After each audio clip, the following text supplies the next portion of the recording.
Halloween is a time where people let go of negative and lower energies that hold them back and celebrate new energy that will take its place. So that's pretty cool. Like, that's why, like, we're celebrating this, is to release that lower energy and have time to harvest a new, higher, happier, you know, vibration. So that's pretty cool. The story goes that loved ones would return on Halloween because boundaries between this world and the veil of the spirit world was at its thinnest. So feasts and offerings were left in remembrance of our lost loved ones. Bonfires were made to create a cleansing, protective power. So lots of bonfires this time of year, lots of fire to release and protect. They would give thanks by burning offerings of their crops or their herd for more abundance. So definitely add to your paper abundance, because this is a good abundance fire. We're burning an offering. Throw some herbs in.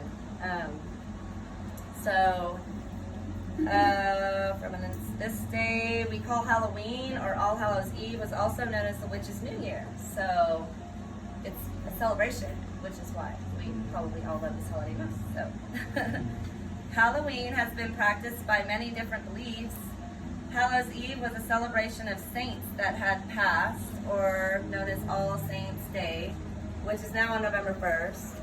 Romans celebrated the goddess of fruit, Padana, and they brought her offerings, and also brought offerings to the grave of loved ones, such as fruit, nuts, wine, violets, wreaths.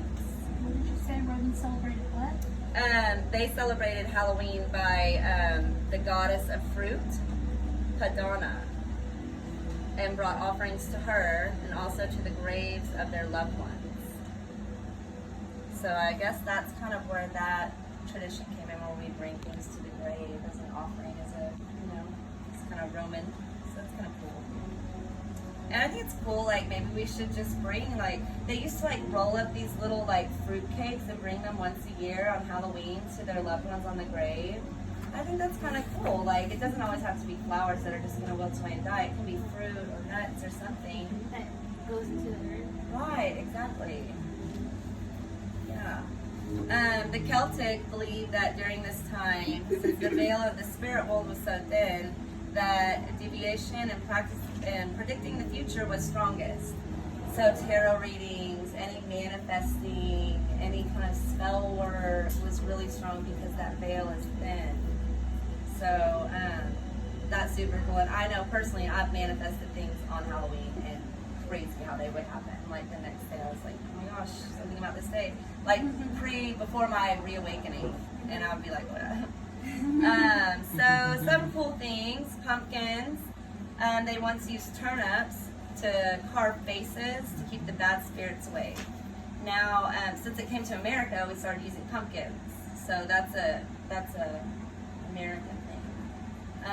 In the early 20th century, that's when it turned into pumpkins when it came here, representing luck, deviation, and to scare off bad spirits. The wreaths represent circle. It's whole, it's protective, it's one. So the circle, the wreaths are very good to have on your altar.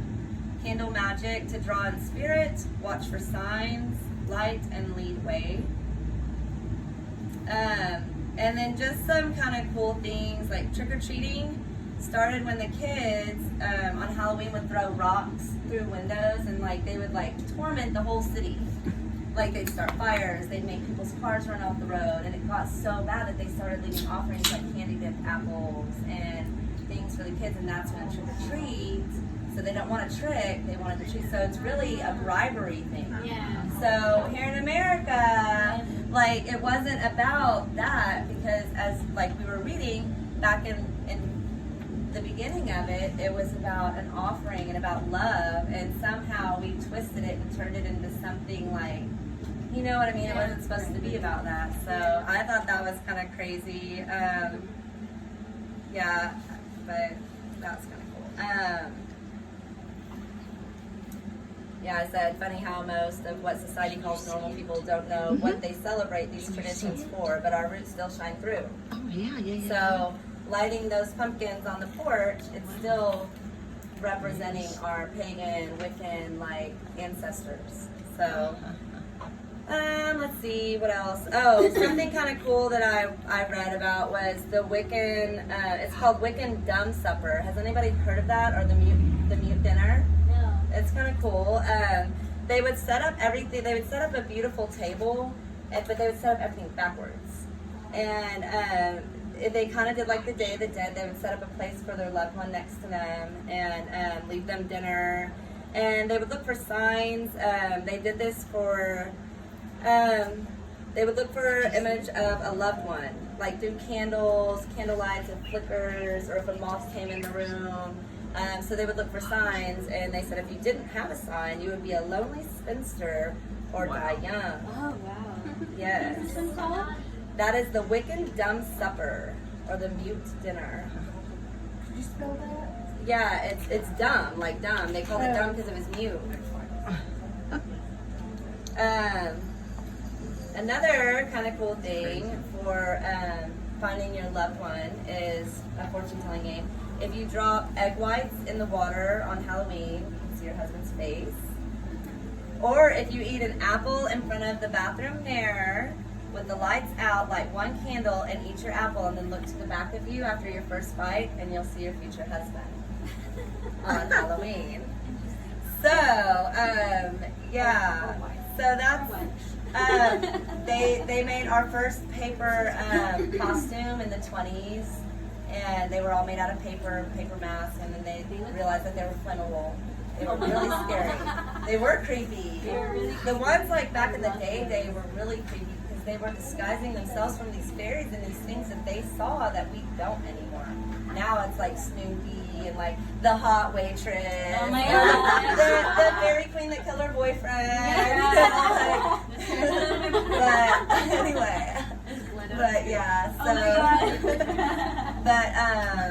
but yeah, so it really was for protection and also for like just love, really. It was a loving holiday. It was started by our ancestors, all about love.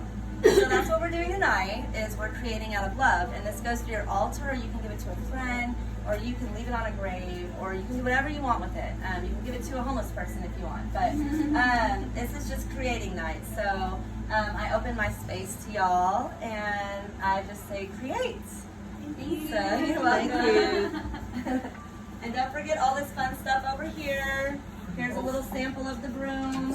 Oh, maybe. Yes. I wanted to let everybody know that before you leave here tonight, Oh gosh, I forgot, yes. one per household, take one of these bottles home with you. It's got a skull on it. Sweet, sweet gift from Stephen S.C. That's so awesome. And then Thank if you don't you. like the skull on there that scares you, there's a couple of them that don't have the skull.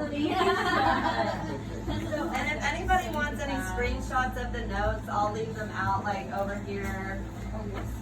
So, I mean, because I know I said a lot, and I usually print it out for y'all.